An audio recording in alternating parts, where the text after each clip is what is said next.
It really does sound like something from a movie, doesn't it? A giant, never-ending river of trash, just flowing across the border between two of the closest allies in the world. But this is not fiction. This is the very real story of a multi-million-dollar trade crisis that pushed Michigan and Ontario to the absolute brink. A story that pulled in governors, presidents, and even the Supreme Court. So let's get right into it. At the absolute heart of this whole thing are people. This quote here, it's from a public comment sent to Michigan's Department of Environment, Great Lakes, and Energy. That's EGLE. And it just perfectly captures that core fear. You have residents, people living near these massive landfills who feel like their health, their safety, their entire environment is being sacrificed for a cross-border business they really had no say in. And that's because we're not talking about a few garbage bags that accidentally cross the border. No. We are talking about an incredibly profitable, high-volume trade route where the main commodity just happens to be, well, garbage. The sheer scale of it is almost hard to wrap your head around. 3.46 million tons. That's how much Canadian solid waste travels south from Ontario to be buried in Michigan landfills. And that's not over a decade, that's every single year. It's a truly staggering amount, and it makes up a massive chunk of all the trash Michigan has to deal with. And this chart really puts it into perspective, doesn't it? That river of trash we're talking about accounts for over 14% of all solid waste dumped in the entire state. Think about it this way. For every 7 truckloads of garbage heading into a Michigan landfill, one of them has crossed an international border to get there. So why? What's driving this? Well, it's a very simple, very powerful economic incentive. It all boils down to something called the tipping fee. That's just what landfills charge to dump a ton of waste. And this chart just lays the problem bare. Michigan's fee is a mere 36 cents a ton. That is one of the absolute lowest fees in the entire region. So for Canadian waste companies, the math is easy. It's way, way cheaper to truck their garbage hundreds of miles into another country than it is to dump it at home. This price difference basically created a giant magnet for trash.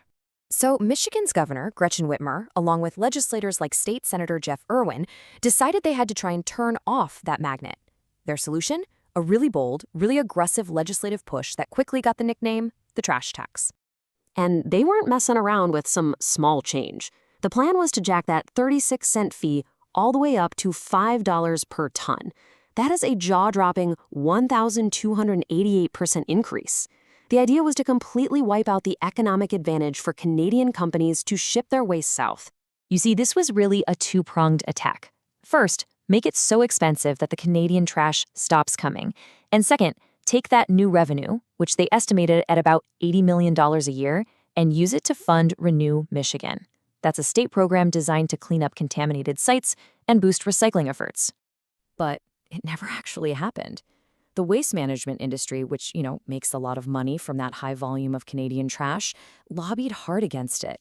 And when it came time to finalize the fiscal year 2026 budget, the whole proposal was just scrapped. The 36-cent fee stayed, the river of trash kept flowing. But a much, much bigger storm was brewing on the horizon. And just like that, this state-level fight blew up into a full-blown international trade war. In a really dramatic move, the Trump administration put up a massive new barrier. And this wasn't just aimed at garbage. It was aimed at pretty much everything. Okay, so using a law called the International Emergency Economic Powers Act, or IEEPA, the administration slapped a punishing 35% tariff on a whole range of Canadian goods.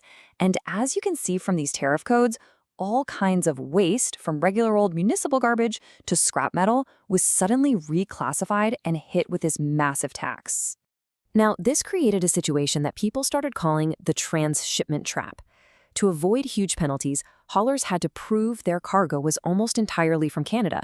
But how on earth do you do that with a truck full of trash? A single discarded plastic toy made in China, an old piece of electronics from Taiwan. Any of that could violate the rules. It made compliance an absolute bureaucratic nightmare.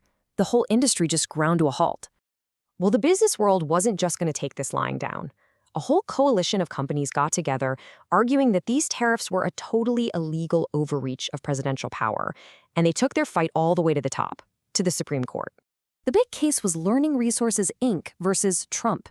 And after months of legal briefs and arguments, the entire trade world was basically holding its breath, just waiting for the decision that finally came down on February 20th, 2026. And wow, it was a bombshell. In a 6-3 decision, the Supreme Court struck the tariffs down. Chief Justice John Roberts, writing for the majority, said it plain and simple. The Emergency Powers Act the administration was using, it just doesn't give the president the authority to impose tariffs. It was a massive rebuke. And for a second there, it really seemed like the crisis was over. But that feeling of relief, it was incredibly short-lived. In fact, just 4 days after the Supreme Court's ruling, the administration made it crystal clear they were not backing down. They just went ahead and imposed a new one. This time, they pivoted. They used a totally different legal authority, Section 122 of the Trade Act of 1974. This let the administration impose a new 10% global tariff. It was a move specifically designed to get around the Supreme Court's ruling. The message couldn't have been clearer. The trade war was going to continue, one way or another. So, all of this chaos at the border, the proposed fees, the tariffs, the court cases, the new tariffs, it created a truly terrifying problem for Canada. All of a sudden, that reliable escape valve they had for their garbage was slamming shut. The question became brutally simple. What does Ontario do with the 3.5 million tons of trash it can't export anymore? I mean, where does all of that garbage possibly go? And here's the stark answer.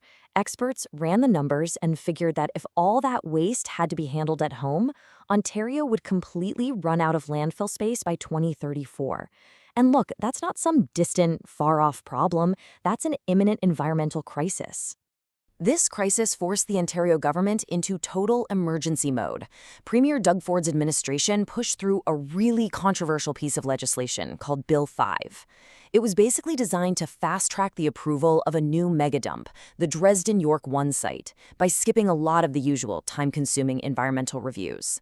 It was a desperate move, for sure, but they felt they were running out of options. And all of this leaves us with this one final, really critical thought. The Great Garbage War proves that the stuff we throw away, it doesn't just vanish.